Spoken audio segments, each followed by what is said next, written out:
Guten Morgen, herzlich willkommen. Ein neuer Tag auf unserer Fahrradweltreise. In Indien! Wir befinden uns ziemlich genau 300 Kilometer nördlich von Neu-Delhi. Ja, quasi in den Ausläufern des Himalaya-Gebirges.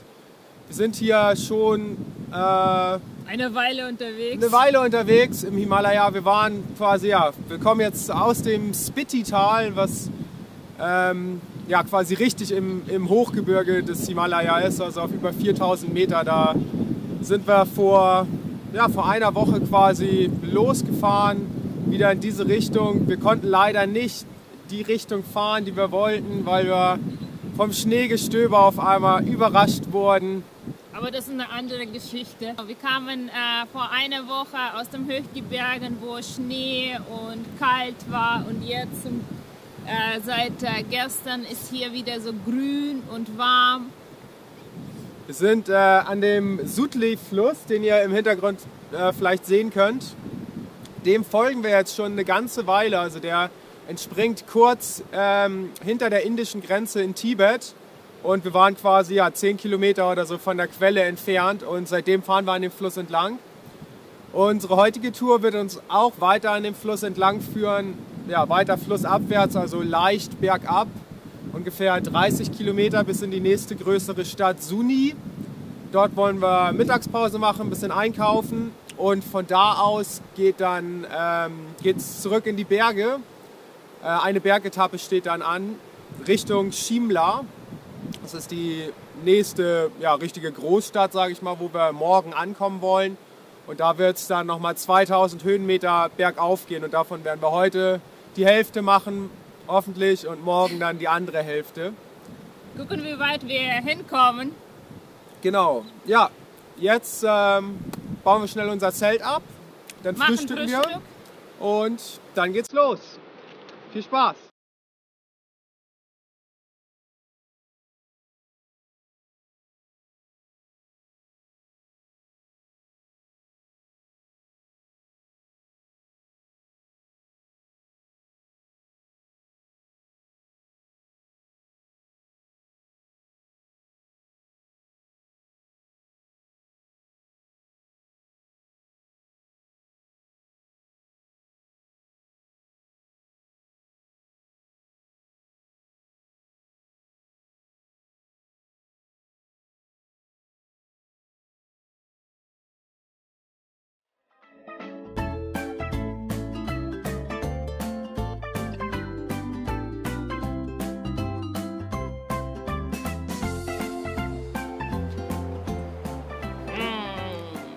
Gesund ist ein gutes Frühstück. Für Michel gibt es einen Bananenbrei aus zermatschten Bananen, Rosinen und Granatapfelkerne. Und für mich gibt es Haferflocken.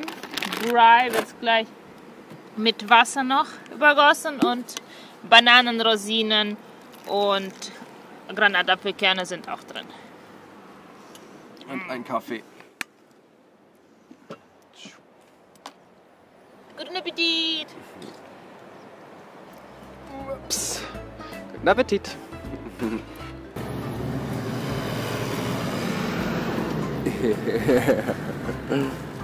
Sehr gut.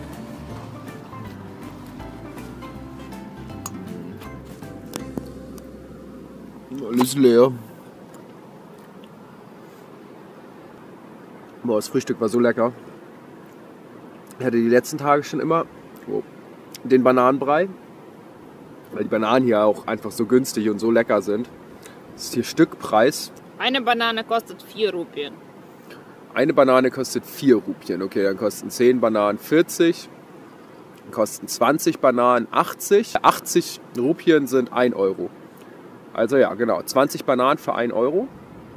Das ist ziemlich günstig. Dann die Rosinen. Ja, okay, die sind so normal teuer, irgendwie, so wie in Deutschland auch. Aber die sind auch sehr, sehr, sehr gut. Die sind in so einer Verpackung ohne die anderen Sachen, die hier auch versprochen sind. Es ist auch oft so, dass die Sachen da eingepackt sind, wo die gar nicht reingehören, aber werden einfach eingepackt. Wir hatten auch schon mal Trockenfrüchte in so einem Käsebällchen oder sowas Verpackung gesehen, was auf Deutsch stand, Käsebällchen. Und hier ist auch, sollte so ein Mix mit M&M's und weiß ja was sein, aber sind nur Rosinen drin. Und was kosten die Granatäpfel? Die hatten wir jetzt gerade quasi Kilo, das erste Mal eigentlich so richtig, ne? 1 Kilo 100 Rupien.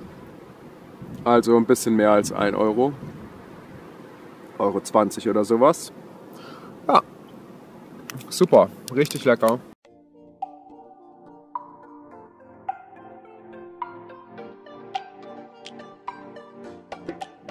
Hier nochmal Warning. Es geht darum, dass hier so ein Staudamm ist und man nicht unten ans Wasser gehen soll, weil das Wasser auf einmal plötzlich steigen oder sinken kann, je nachdem, wie die das dann mit dem Staudamm irgendwie gerade schalten und machen und hin und her. Deswegen Achtung, Vorsicht, gefährlich.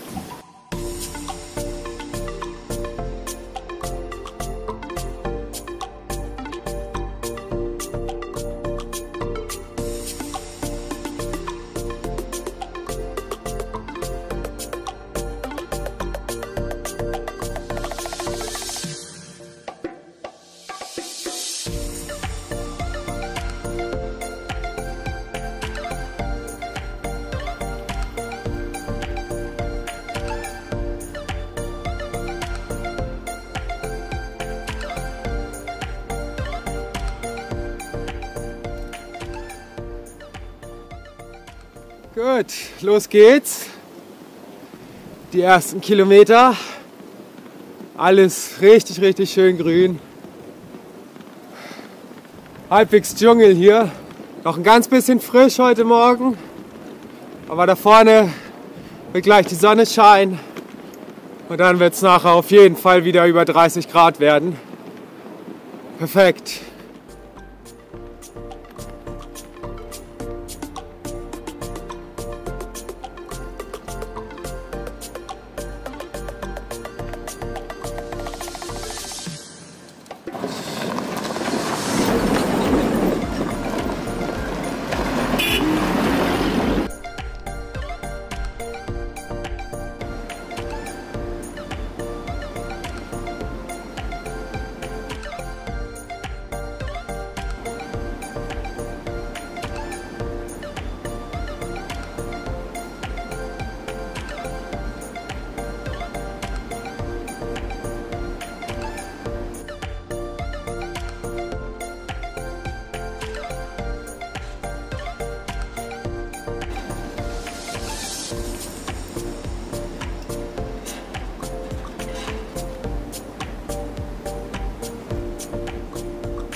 Okay, das erste Dorf für heute.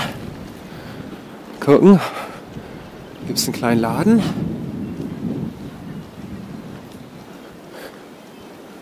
Noch ein Laden. Good morning. Good morning.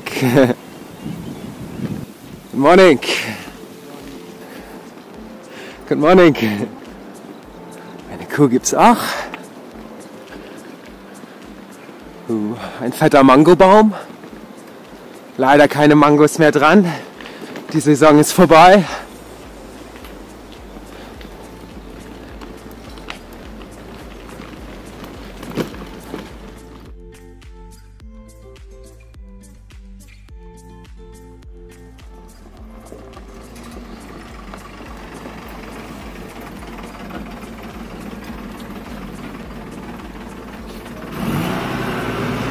Auf jeden Fall super enge Straßen hier. Hier ist glücklicherweise nicht so viel Verkehr. Aber im Normalfall ist der Verkehr in Indien echt grauenvoll. Grauenvoll, schlimm, unglaublich. Es wird die ganze Zeit gehupt, gedrängelt, sich aufgeregt über die anderen vermeintlich blöden Autofahrer und tja, ich weiß auch nicht, wir wissen auch nicht, woran es liegt irgendwie. Eine Theorie von uns oder von mir ist, dass das Ganze vielleicht ein bisschen mit dem Kastensystem zusammenhängt und mit der Menge an Menschen, die es in Indien gibt, dass die Leute darauf deswegen Minderwertigkeitskomplexe haben und wenn Sie sich in Ihr Auto setzen, dann sieht man nicht direkt, welcher Kaste Sie angehören. Und Sie können quasi einmal abgelöst von diesem Ihnen übergestülpten System agieren im Auto und ja, einfach mal zeigen oder versuchen zu zeigen, dass man selber halt stärker ist als der andere Autofahrer, der einem nun irgendwie entgegenkommt und so weiter. Und aufgrund dessen halt anfängt irgendwie ja, zu drängeln, irgendwie an komischen Stellen zu überholen, um einfach zu zeigen, dass man irgendwie der coolere Macker ist und man es irgendwie im normalen Leben nicht kann, aufgrund des Kastensystems, aufgrund der Menge an Menschen, aufgrund des Konkurrenzdruckes, den es halt auch irgendwie insbesondere auf dem Arbeitsmarkt oder sowas gibt, gibt es halt so viele Menschen hier und jeder will irgendwie ein Stück von dem Kuchen abhaben und das klappt nicht so richtig halt, weil es einfach so viele sind. Tja, und dann kann ich mir vorstellen, dass es damit irgendwie zusammenhängt, dass die Leute im Auto dann, sobald sie in ihr Auto reinsteigen, einmal den Hebel umlegen, den Schalter umlegen und irgendwie komplett andere Menschen sind und irgendwie einfach nur Scheiße bauen, wenn sie dann im Auto sitzen. Ja, irgendwie so.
Also solche Jobs sieht man echt zuhauf hier in Indien.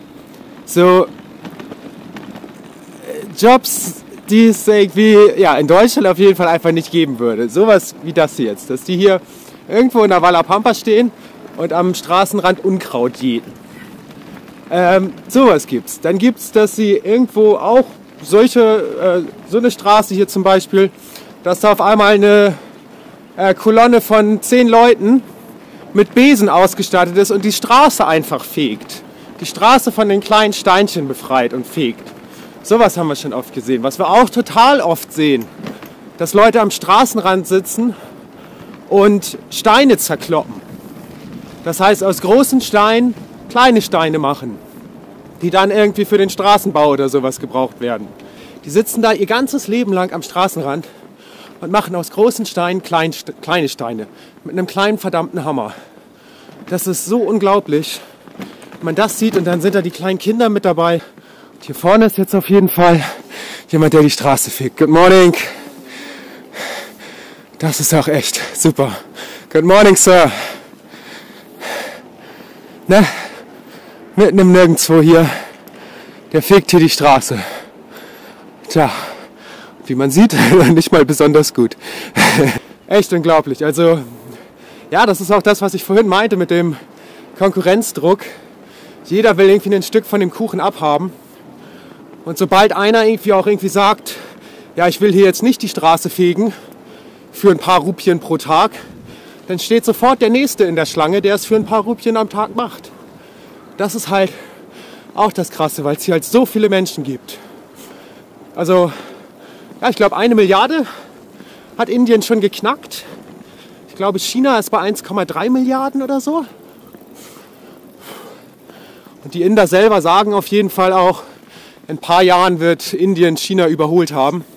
Dann wird Indien das bevölkerungsreichste Land der Welt sein. Weil die Leute hier halt insbesondere halt in den abgelegenen, in den Dorfregionen weiterhin Kinder kriegen ohne Ende. 5, 6 Kinder pro Familie, manchmal mehr. Tja, das ist halt in China nicht so. Deswegen wird es hier weiter explodieren und es wird mehr und mehr Menschen hier geben. Tja, keine Ahnung, wo das hingeht. Wird man sehen. Aber ja, auf jeden Fall sei es hier nochmal gesagt, hier wo wir jetzt sind, es ist auf jeden Fall sehr, sehr, sehr angenehm. Es sind echt wenig Menschen vergleichsweise unterwegs.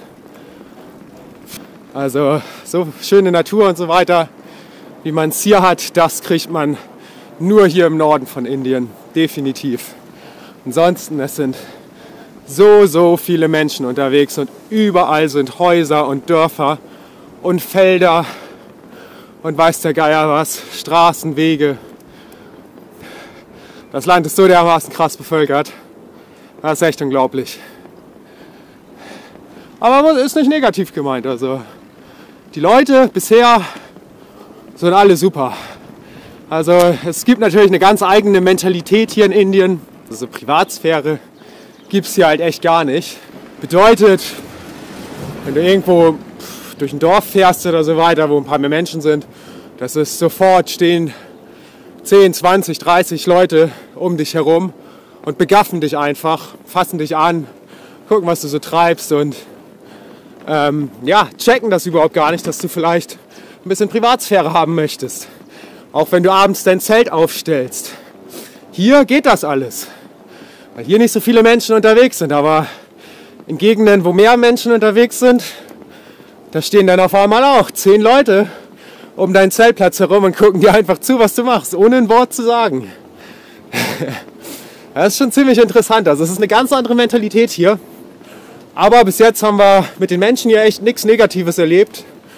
Alle freundlich, auch schon öfter mal zum Tee eingeladen worden oder so.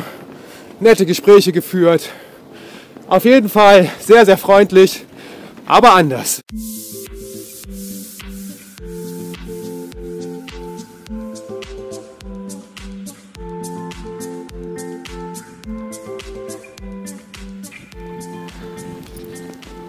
Und nochmal wieder ein kleines Dorf.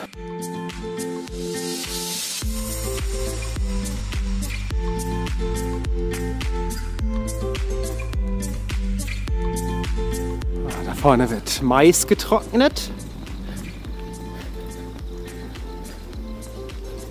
Und danach vermutlich weiter zu Maismehl verarbeitet. Hier wachsen Okraschoten, die wurden schon abgeerntet, aber ein paar sieht man noch. Die essen wir auch öfters. Sind ja auch sehr günstig, sehr lecker.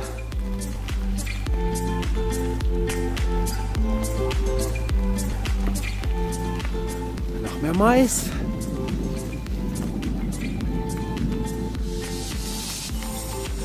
Da vorne Bananenpalmen. Da hängen keine Bananen drin.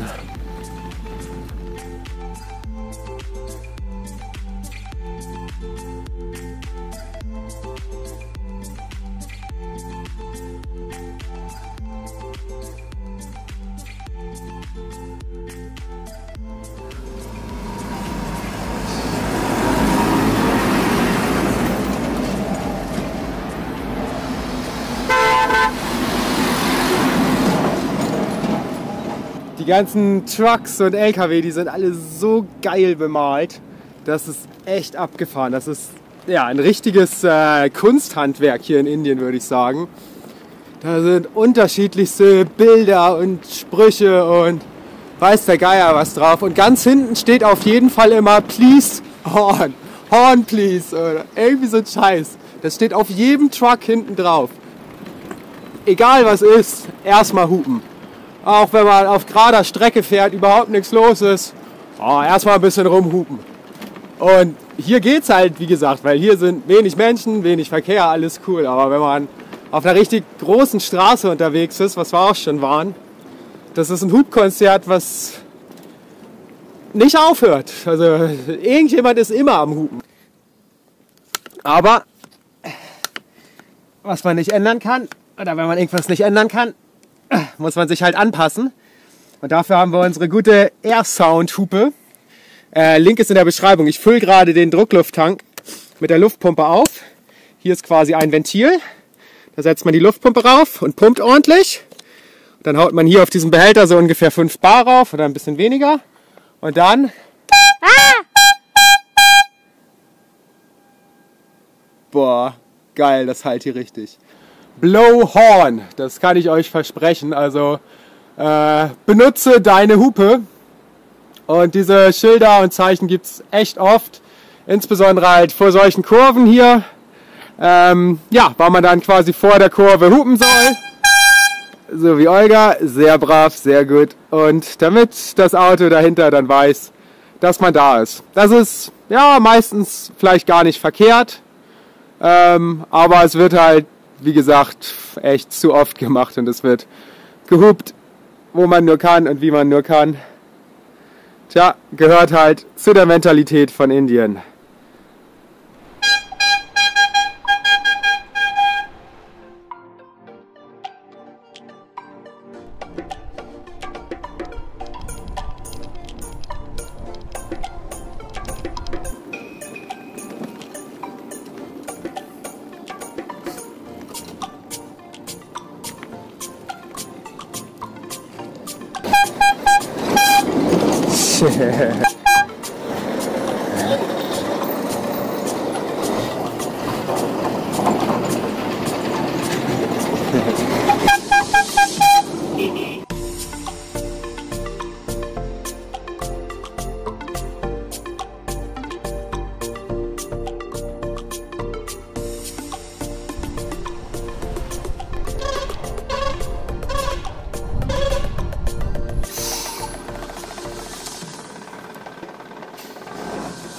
Er fährt hinter uns und hupt und hupt und hupt.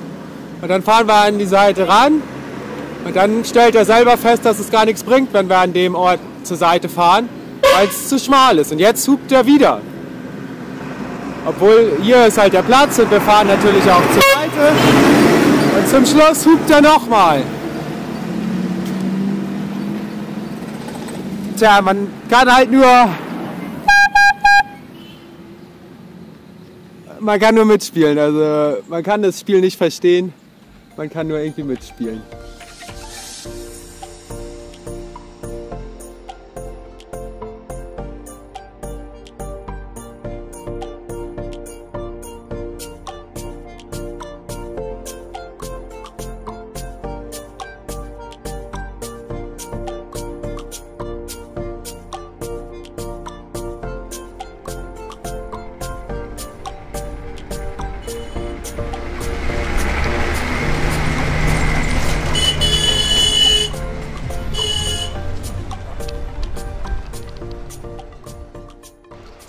Ein Salamander.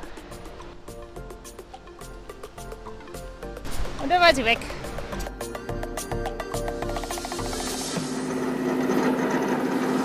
Good morning.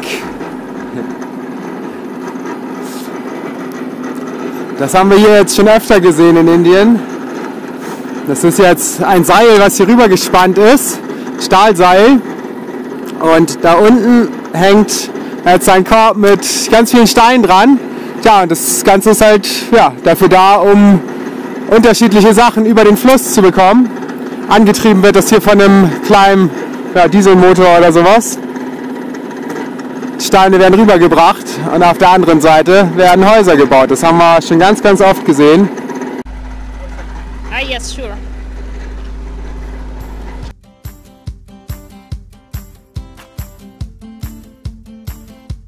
Thank you. You're welcome.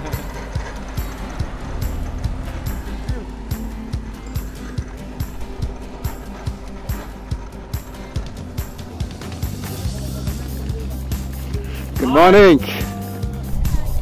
Namaste. Selfie. How are you? How are you? Fine, thank you. Ja, wir sollen das Selfie mit denen machen. Die haben keine Kamera. मैं फोटो खींचा हुआ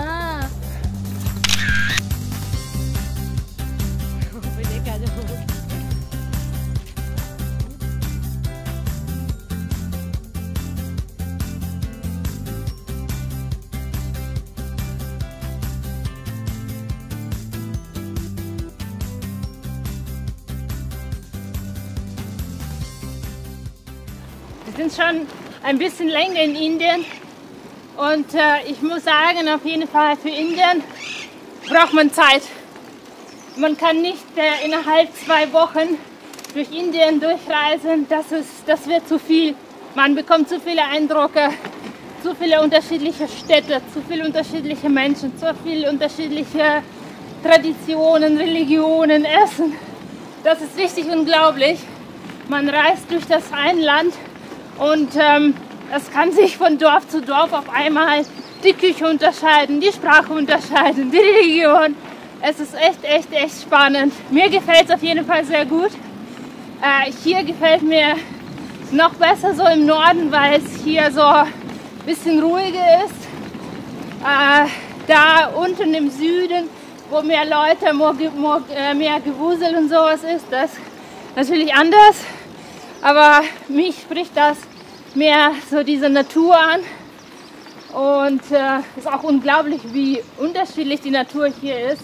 Jetzt fahren wir durch den Dschungel und vor einer Woche waren wir in den Bergen, voll eingeschneit, Minusgrad nachts und es ist richtig schön. So wie man das Motto von dem Land sagt, Incredible India, das ist richtig unbeschreiblich, das ist echt faszinierend.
Wow, 30.000 Kilometer auf unserer Fahrradweltreise. Tja, unglaublich, wow, was wir alles gesehen und erlebt haben in jetzt fast 2,5 Jahren mittlerweile.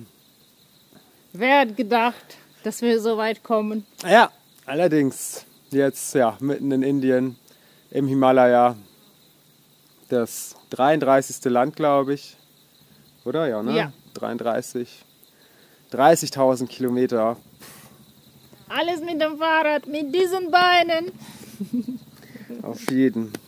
Wow, unglaublich. Tja, was sollen wir sagen? Auf die nächsten 30.000 würde ich sagen. Gut, weiter geht's.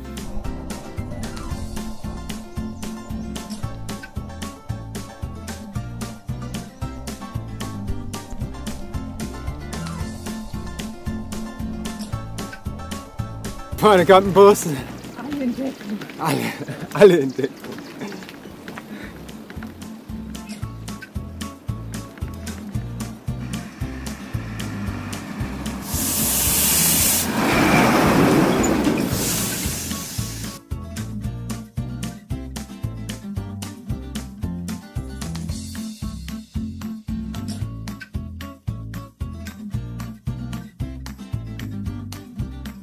Gut, hier links geht unsere Straße lang, unsere Bergetappe. Einmal 1000 Meter hoch, 20 Kilometer für heute ist geplant. Aber jetzt fahren wir erst einmal hier geradeaus, in diese Richtung, ungefähr 500 Meter. Da vorne ist die Stadt Suni und dort werden wir Mittagspause machen und noch ein bisschen was einkaufen und Wasser abfüllen für heute Abend. Da können wir uns vielleicht ein Bier kaufen.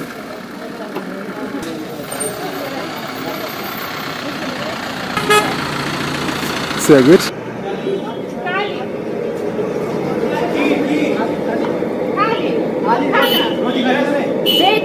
Veg thali? How much is it? How much? How much?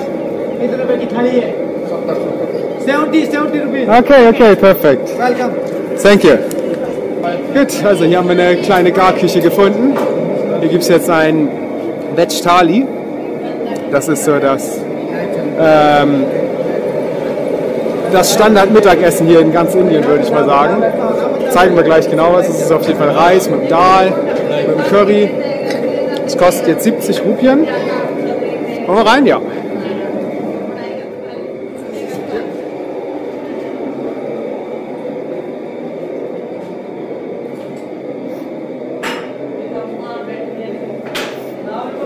Das kostet jetzt 70 Rupien. Und das ist auf jeden Fall der Indikator dafür, dass es vegan ist.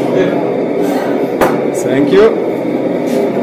Ist auch Wasser, denn 70 Rupien ist ja weniger als 1 Euro für ein Mittagessen. Und wenn es teurer wäre, dann würde Ghee verwendet werden, anstatt Öl, anstatt pflanzlichem Öl. Ghee ist so geklärte Butter. Und ja, dadurch, dass es jetzt so günstig ist, wissen wir, dass es ohne Ghee ist. Und ja, jetzt gucken wir mal, was kommt, weil jedes Mal ist es ein ganz bisschen anders.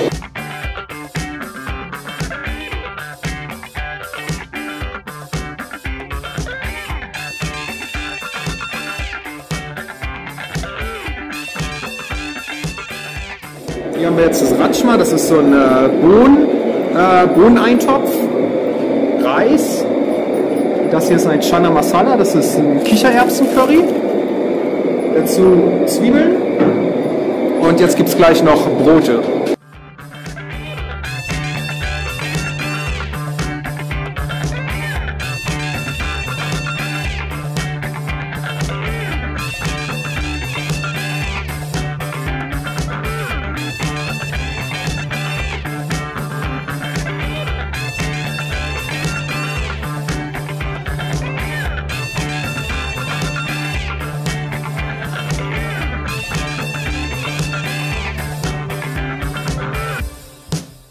Das Schöne am Thali ist, man zahlt ja in diesem Fall jetzt 70 Rupien, was so ein normaler Preis ist.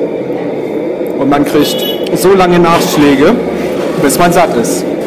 Also ja, jetzt nochmal das Chana Masala nachgeholt. Brote gab es auch die ganze Zeit neue. Reis kann man neu haben, man kann alles neu haben, bis man satt ist.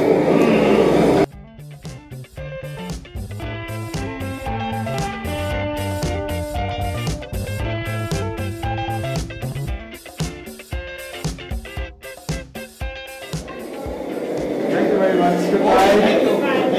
Goodbye.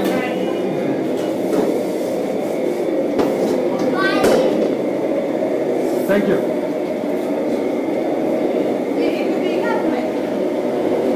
Thank you very much. Very delicious.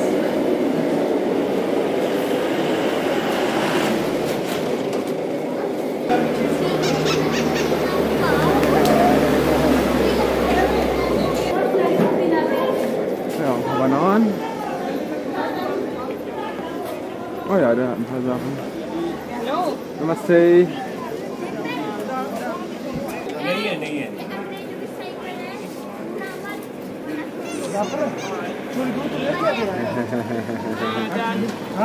Direkt mit Paprika ist Ja. Ist das die Gurke vielleicht? Ja, Ein Salat? Salat, genau.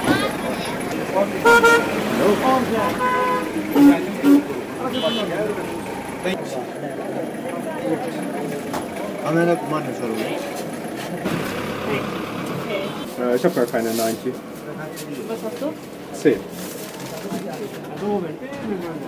Nee, dann heißt es One moment.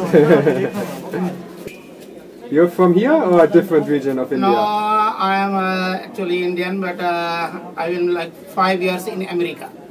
You lived in America Yes. 5 years. Oh Yes. wow, which city? In Texas. In Texas? City is Waco. Wow, nice. Ja, aber das hatten wir noch nie. Das ist der Lehrer von Manel. Das ist gut, ja.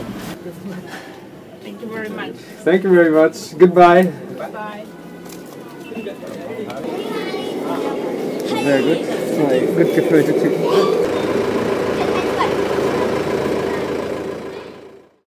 Da vorne sieht man unsere Straße, wie die im Zickzack nach oben geht. Wir machen allerdings erst noch kleine Verdauungspause. So eine halbe Stunde oder so legen wir uns ein bisschen im Schatten. Und danach machen wir uns auf die Bergetappe bereit.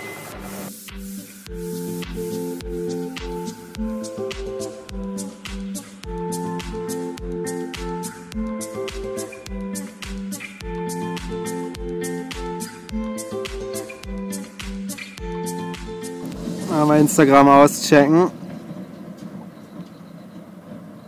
Wir hatten jetzt fast 3 Wochen lang kein Internet oder beziehungsweise zweimal ganz kurz, wo wir gerade mit Mühe und Not 2 Bilder hochladen konnten aus dem Spiti Valley. Haben wir hier sowas und ja, hier der Schnee, der uns da erwartet hatte auf über 4000 Metern. Und jetzt haben wir gestern das erste Mal irgendwie seit 3 Wochen wieder richtiges Internet gehabt. Wir sind ein bisschen auf Entzug. Ja. Aber ja, war auf jeden Fall auch mal ganz gut, nicht irgendwie immer Internet zu haben und immer irgendwie Facebook auschecken und weiß der Geier was. War ganz gut, es kam halt nur so ein bisschen unerwartet, wir haben nicht wirklich damit gerechnet und deswegen war es ein bisschen schade, dass wir halt nicht irgendwie Bilder posten konnten oder das vorbereiten konnten, dass die automatisch gepostet werden oder so. Deswegen habt ihr leider die letzten 3 Wochen irgendwie nur 2 Bilder gesehen von unserer Reise. Wenn das Video hier rauskommt, das wird jetzt irgendwie in einer Woche oder in 2 oder sowas, denke ich mal, spätestens online sein. Zu dem Zeitpunkt werdet ihr auf unserem Instagram-Account auf jeden Fall eine Menge Bilder von den letzten Wochen aus dem Spiti-Tal vor allen Dingen sehen können. Also checkt unbedingt unseren Instagram-Account aus.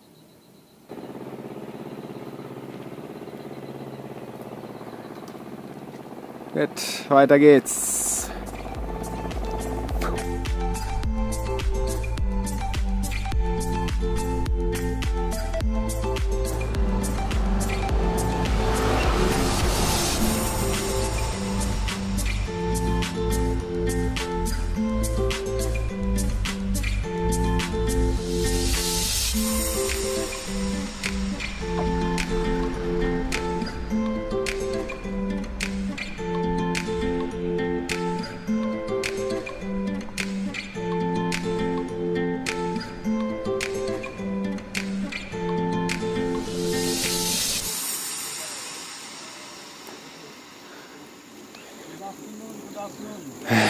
Hello. Thank you. Take rest for a while. Oh, we just had a rest. Thank you. You was in Tatapan last night. And where? You was in Tatapan last night. You staying in Tatapan last night? Tatabang? No, I don't know. Tatapani. Tatapani. 5 kilometer back, jo town. Ah, no, we haven't been there. You must be go there. There is We heard that So hot spring? the hot spring. Yes, we've heard about it, but Very good for muscle, for joint. The hot water. we will go another time. Okay. Where are you from? From Germany. From Germany. You had So- lunch already? Yeah, we just had lunch in Suni. So Now we go to Shimla. you came from Kaja, Spiti. Yes, exactly. Very strong people. Very strong. Thank you very much. Okay, good time. Enjoy. Goodbye. See you.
Wie ist der Aufstieg? Das ist okay. Ja, langsam kommen die ganzen so Müdigkeit von der Tag und die Sonne geht runter und damit die Kräfte steigen auch nach unten, aber sonst geht's. Aber ich glaube, in einer halben Stunde würden uns anfangen, Zeltplatz zu suchen, weil es allgemein hier etwas schwierig ist, sehr steil und da, wo Platz gibt, ist ein Dorf. Da unten sieht man noch den Fluss, den Sutlej. Da sind wir heute Morgen noch entlang gefahren. Jetzt sind wir schon hier oben, Olga fährt schon weiter. Schon, ich glaube 500 Höhenmeter mindestens. Vielleicht auch schon 600 gemacht. War natürlich echt abgefahrene Ausblicke hier. Diese grünen Berge, boah, da stehen wir beide so richtig drauf. Das ist so wunderschön. Ja, wir haben jetzt 14 Kilometer von dem Aufstieg geschafft und nun begeben wir uns langsam auf der Suche nach einem Campingplatz. Es ist kurz vor 5. Langsam wird es dunkler. Die Kräfte, wie gesagt, lassen nach. Und ist aber echt nicht so einfach hier mit dem Zeltplatz. Aber irgendwas kriegen wir hinter der nächsten Kurve hoffentlich schon hin. Aber echt voll schön. Hier in den Bergen die grünen Hügel und alles so grün und flauschig. Und wenn man nach unten guckt und die Stadt sieht, wo man vor kurzem Mittag gemacht hat und jetzt schon fast die Sterne greifen kann, ist man richtig stolz auf sich. Ja.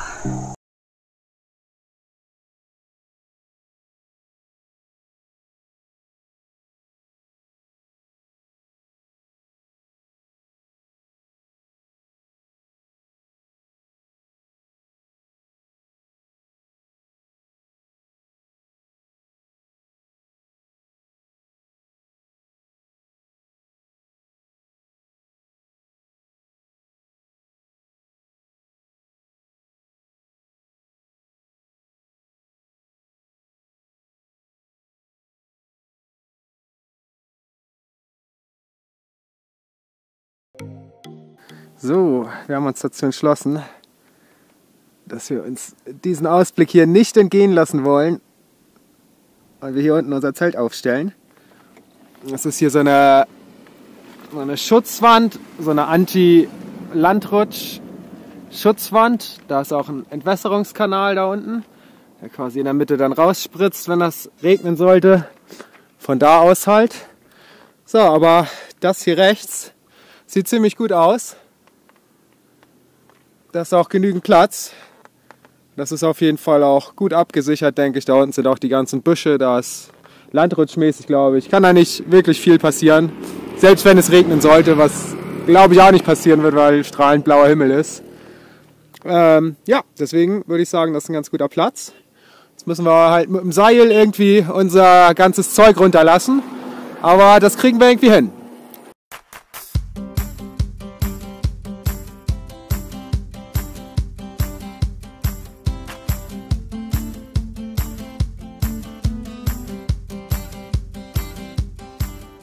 Okay, genau.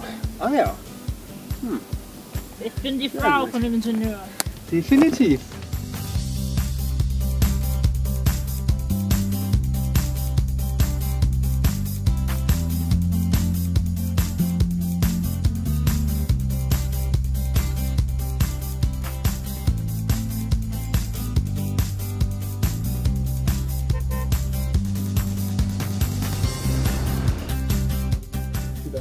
Help you with something.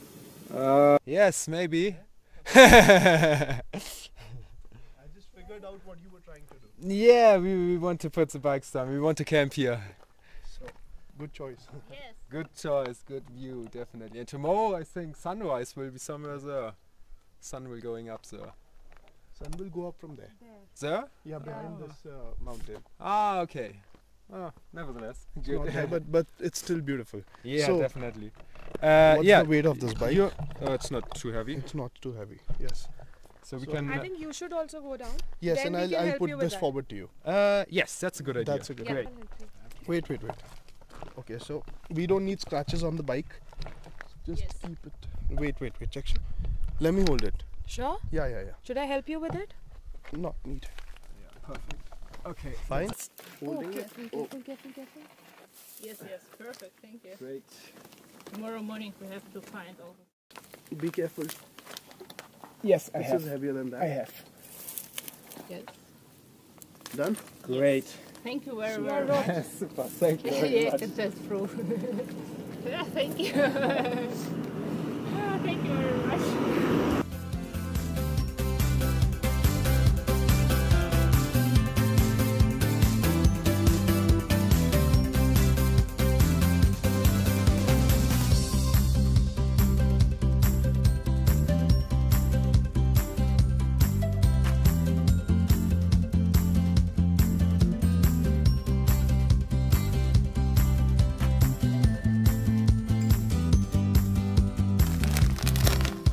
Heute zum Abendessen kochen wir Poha. Poha ist ein traditionelles indisches Gericht, was oft zum Frühstück serviert wird. Und zwar, es sind so Reisflocken, die deftig gemacht werden. Und wir zeigen euch wie. 2 Chilis, eine Karotte und eine Zwiebel klein hacken.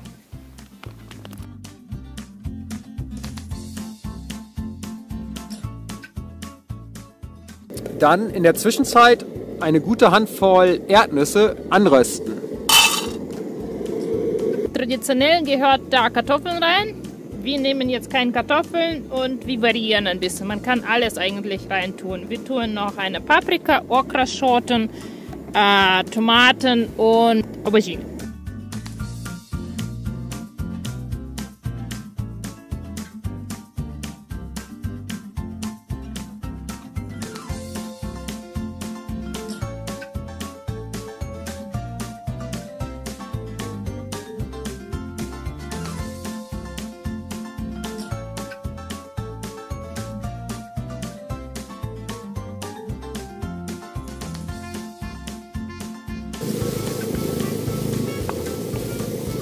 Jetzt kommt der Curry rein.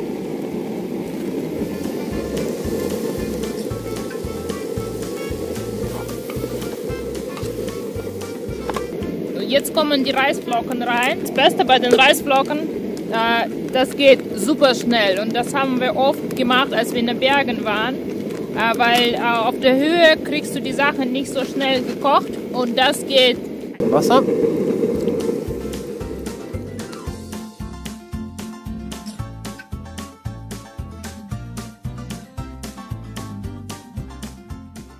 So, das hat jetzt ungefähr 5 Minuten geköchelt, bisschen weniger vielleicht sogar. Das ist jetzt fertig. Jetzt kommen Geröstete Nüsse. Salz.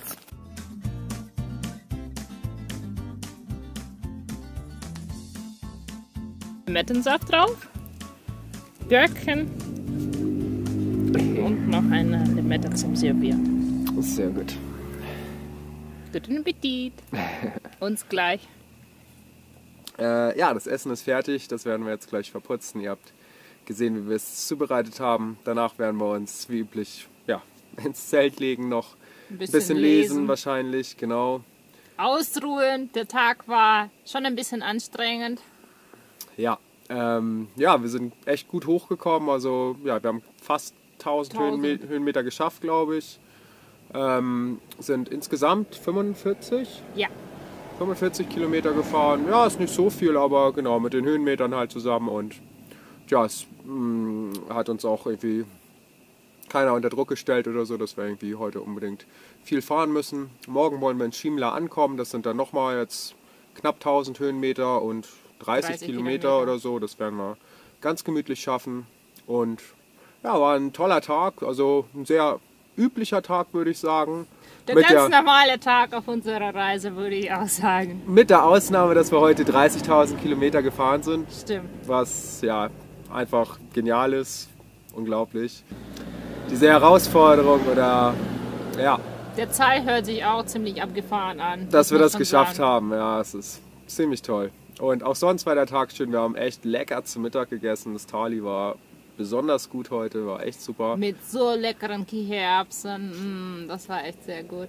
Durch sehr schöne Landschaften gefahren. Super toll, ja. Wetter war auch perfekt, nicht so heiß, Ja. nicht so kalt und ja, eigentlich war echt ein sehr, sehr guter Tag heute. Ein toller Tag, ja, definitiv. Und jetzt trinken wir auf jeden Fall nochmal einen Schnaps auf die 30.000 Kilometer. Auf die 30.000, Auf die 30.000, die noch dazukommen. die noch dazukommen, genau. Prost.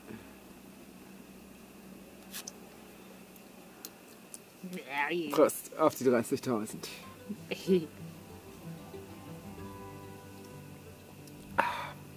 Sehr gut. Super. Tja, also, wenn es euch gefallen hat, Like. ein Like, Fragen in die Kommentare, teilt mit euren Freunden, Familien und so weiter. Wir freuen uns sehr. Danke, bis zum nächsten Mal. Bis Gute zum Nacht. nächsten Mal. Ciao. Tschüss.